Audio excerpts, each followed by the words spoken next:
Hello, my name is DJ Chuang. I'm Chinese American and Christian, and in this video I want to share with you about a most incredible and indescribable event that I just participated in this past first weekend in July, called the Abide Gathering near Detroit, Michigan.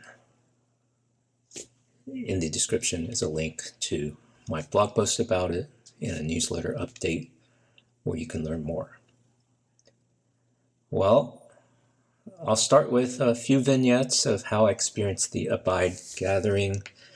It was an immersive experience in a Christian community unlike any other. And I've been to many Christian conferences, church worship services, and what made this place special is how it was faith embodied and practiced. Now I have to unpack some of those words because some people use those same words, but they mean different things. So I want to share with you some moments that I had that were felt and experienced by me and how that made a difference in my personal life, my spiritual life. And here's where I'll start is in my Christian journey, which has been 40 plus years. I recently turned 58 years old. So I've gone through all kinds of Christian programs and curriculums and workbooks and classes and courses, even something called seminary for 4.5 years, even working professionally as a pastor for another 5 years. I spent a whole decade trying to be a professional Christian vocational worker. And then the last 25 years or so being a little more of a normal Christian, but very actively engaged in ministry and serving and volunteering and resourcing the church at large in different ways. But for me, I've always felt more at ease talking about my weaknesses and not my strengths. If you were to look at my LinkedIn profile, and many people do, according to the statistics, even recruiters, and people don't know what to do with me because I don't fit in a box. I don't stay in my lane. And I'm kind of just complicated like that. I've made some sense of my life and I know it's valuable, but I don't feel it most of the time. And at the Abide Gathering, I felt accepted and valued. And that's not easy to do. To have a safe place where you're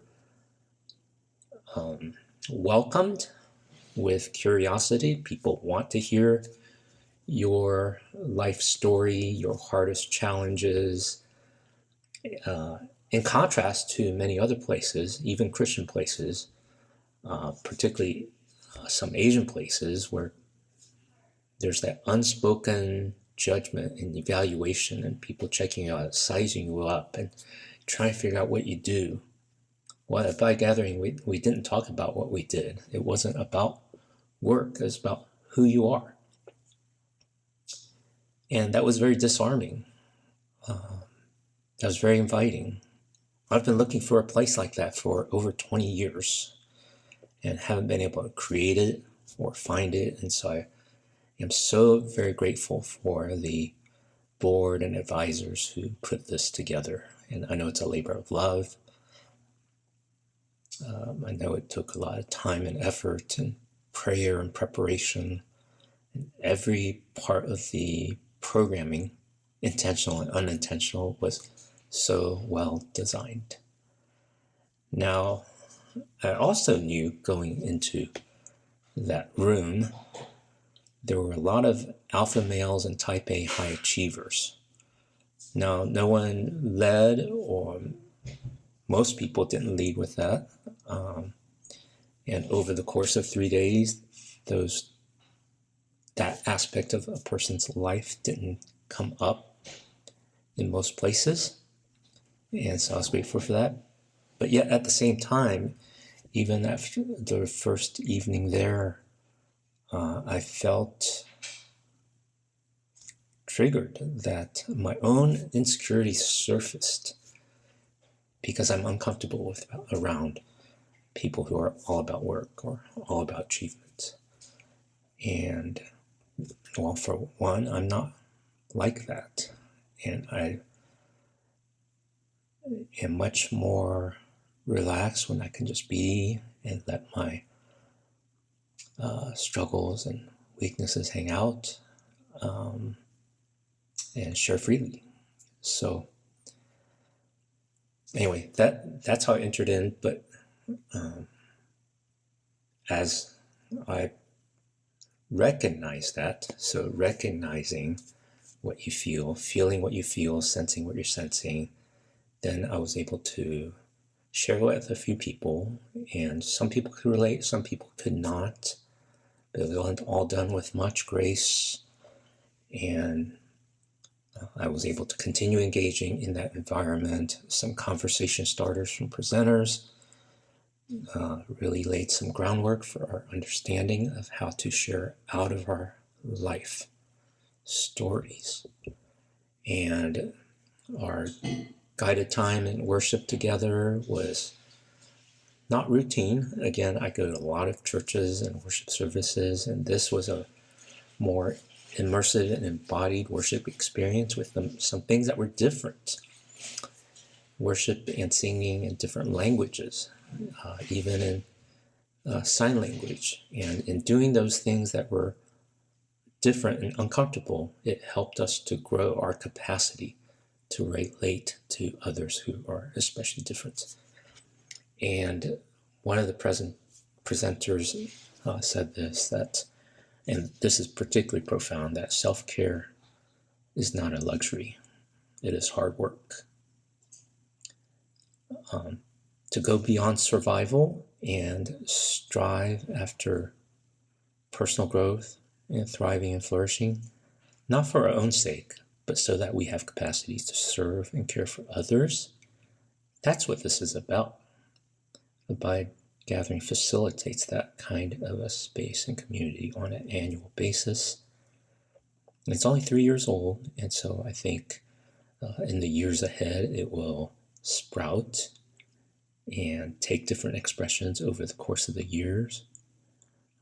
I would like to see how some of those values embodied by those who resonate with the Abide community can have expressions online and regional and local, and that would be a beautiful and wonderful thing.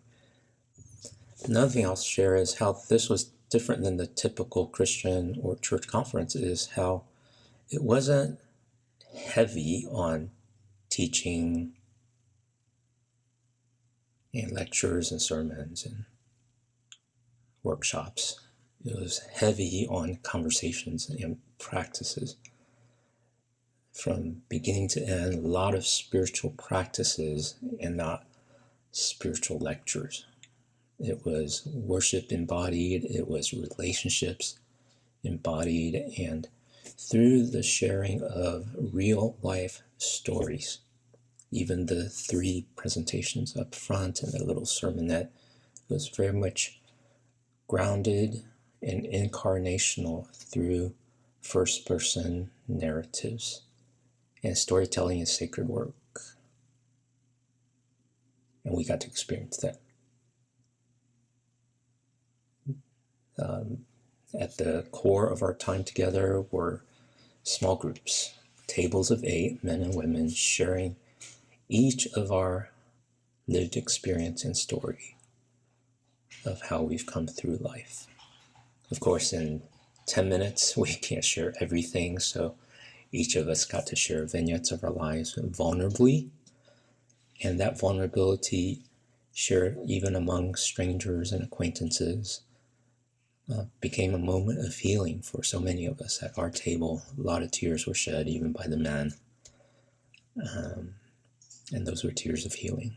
Those are tears of hope. Those tears of gratitude, and that we recognize it's okay to ask for help, explicitly and implicitly, but just to know that we're not alone and people are there for us. And all that is a part of the process of personal growth. And I'll use a fancy word towards the end here as I wrap up. Now, I know this kind of an event is not for everyone. And it's not utopia. I didn't get the chance to connect with everyone, and I know there are probably some people in that room I would not connect with or work with because we're different, but yet we're all in the family of God. And so there's space and there's room for all of us to be on this journey of personal growth, spiritually, mentally, relationally, physically, and so on.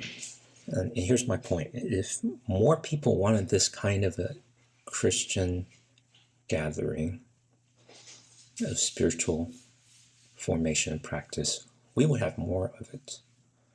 Because in a free market economy, what people demand and want, there are people that will create and provide. And looking at how the churches in America and around the world, it seems to me a majority of people want the fancy production for those large churches with inspirational and motivational messages that encourage you through the small challenges of life. And then there are small churches where people get to know each other and they don't feel alone. That's good. That's valuable. But there are also some of us that yearn for something deeper, something more in our relationships and in our communities. And that's what Abide Gathering exemplified for me, especially as a Chinese American, an Asian American, a Christian person. I've found examples of this in mental health support group, in Celebrate Recovery, where we have a safe place, but we don't get to go deeper because of the anonymity. But here, we're fully seen and fully known. And that is such a beautiful thing that speaks to my heart. And there is one church that I do know of that does cultivate this kind of an environment. It's called City Chapel in New York City, because two of the board members of Abide Gathering go there, and they're in the church leadership, and that is a church that is all about, or I shouldn't say all about, but it is a place for vulnerability where people come as they are, and together in the presence of God, they minister to one another as lifelong companions for this spiritual journey. So the wrap up is this. We are all, for those of us followers of Christ, we're all on this lifelong journey to become more like Christ. The fancy theological word for that is sanctification. But what does that look like outside of the doctrinal books?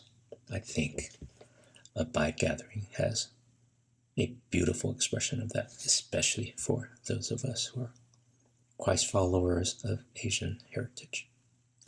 Thank you, Abide, for creating this space, this beautiful place. I look forward to connecting with you. If any of this resonates with you, save the date, check the blog post. We'd love to share more with you personally.